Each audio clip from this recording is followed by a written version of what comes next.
So after I graduated from college, I literally was so consumed with this idea of spiritual identity and finding myself and figuring out where I belonged that I didn't have a plan. I didn't have a job. I didn't have future goals. I had literally no idea what I was going to do. I just graduated that day. I was like, what am I going to do after this?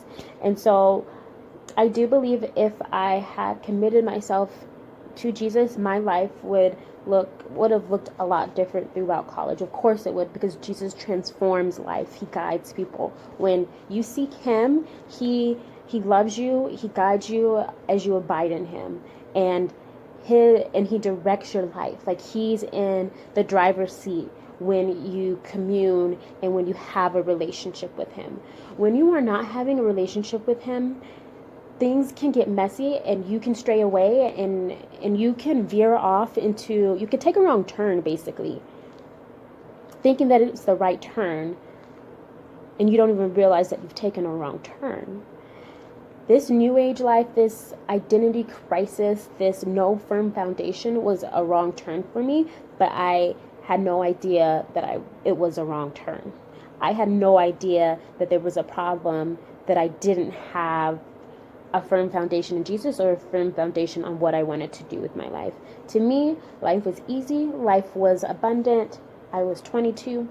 I was just going to do my own thing. So I ended up going to a Shambhala meditation center in the mountains, and especially living like a hippie, because that's also what CU Boulder teaches you to do. That's what you graduate in. So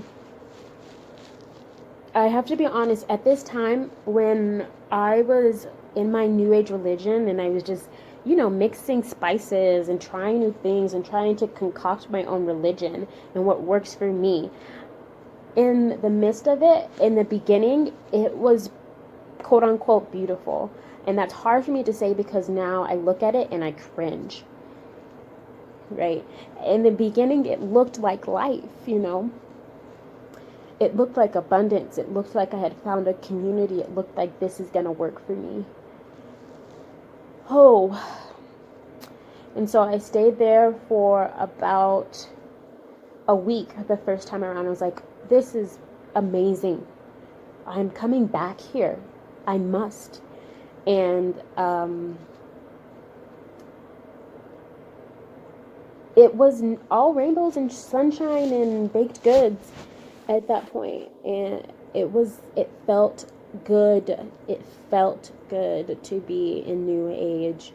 The Shambhala Mountain Center was a place where a ton of psychics, a ton of witches, a ton of the official nonprofit organization is a Buddhist practice, but if you know Buddhism, there is a classified process to it, and you kind of actually have to commit to it and then progress through it, and their practices and a lot of what they talk about is confidential, but they have these volunteers that can come up, live on the land, eat for free, as long as you are helping with this nonprofit organization, with the operation of it.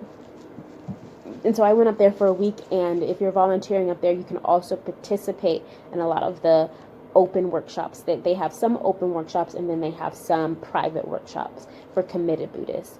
And so I was exploring my identity of being a Jesus follower and a Buddhist. I kid you not. And so when I got back down from the mountain, I was like, I have to try and get back up there somehow. But I also had this deep desire to travel. And so I ended up getting a job as an administrative assistant at an amazing English school with an amazing staff. And I worked for a year there to save up money so that I could travel.